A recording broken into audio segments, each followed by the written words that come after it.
Hello, friends. How are you today? I am back to read from my debut memoir, Dark World, Light Work. We are reading chapters 16 through 18. We left off with chapters called The Descent and Respect the Chemistry. So we pick up on a chapter called For Now, and we are in the mouth of madness. So let's go. After a whirlwind in the Sorry. After a whirlwind time in the City of Angels, I finally made it back to Las Vegas. I was able to rest for one day before Nemo asked if he could come visit. I said yes, and he drove out immediately. We went downtown to hang out for the evening. Nemo knew someone who managed one of the bars, so we had VIP access. I barely remember the night at all. I can vaguely recall the first drink. I remember meeting Nemo's friend and his wife. We sat down in a booth with black leather upholstery. I woke up the next morning in a hotel room. I was completely dressed except for shoes. My body was in the shape of an X. I was splattered across the bed in a way that made it look like I had fallen from a great height to get there. As I lifted my face off the comforter, my first thought was horror. They never wash these things, I screamed as I jumped up. I could feel the imprint of the duvet stitching throbbing on my cheek. I had no idea where I was at all. I had zero recollection of any part of the evening after we sat down. It was surreal. I must have been conscious the whole time, but where was I, really? Where did the last night go? Just then I heard a knock at the door. Security, a muffled voice said from the other side. This was followed by a few quick knocks again. I jolted out of bed. Where was I and what had gone on that brought security to the door? I scanned the room, finally laying eyes on Nemo, who was pacing back and forth in front of a dresser. Seeing him did not jog my memory or offer any answers. What's happening? I asked, nodding towards the door. Bullshit, he yelled. Okay, and the next chapter is called Ill-adelphia.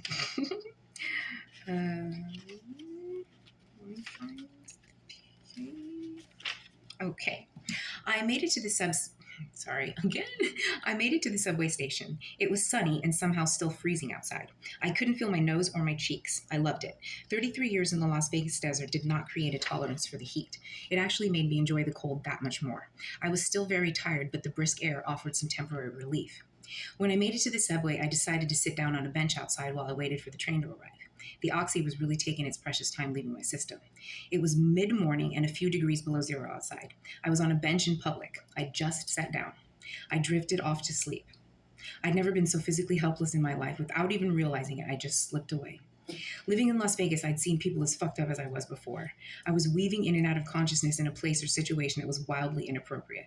I couldn't keep my eyes open. The cold was putting me right down. It was a chore to metabolize this ridiculous drug. I was over it. Done. I wanted to find the CEO of the company that made the little blue bitch and punch him in the dick. The experience did make me wonder about the system of the type of person who could survive years of this type of substance abuse. These people have to be tough as fucking nails and meant for better things. That I know. Okay, and then the last chapter is called First Communion. Nemo had a short break from the tour, so we flew back to Los Angeles from Atlantic City together. He only had a few days off, so I didn't mind going back with him. One night, I was making dinner. Nemo left to do God knows what. He'd just come back from the dispensary and he was already out again. He'd purchased a bunch of weed edibles to take on the next leg of the tour. Before he left, he put the candy bars in the fridge to prevent them from melting. I was bopping around the kitchen grilling my salmon when I saw an open bar in the fridge. The packaging was very unassuming, artisanal even. The chocolate was wrapped in a very earthy and classy papyrus with floral trim. I mindlessly took a chunk of it and popped it into my mouth. I knew that it was laced, but it looked like a simple chocolate bar.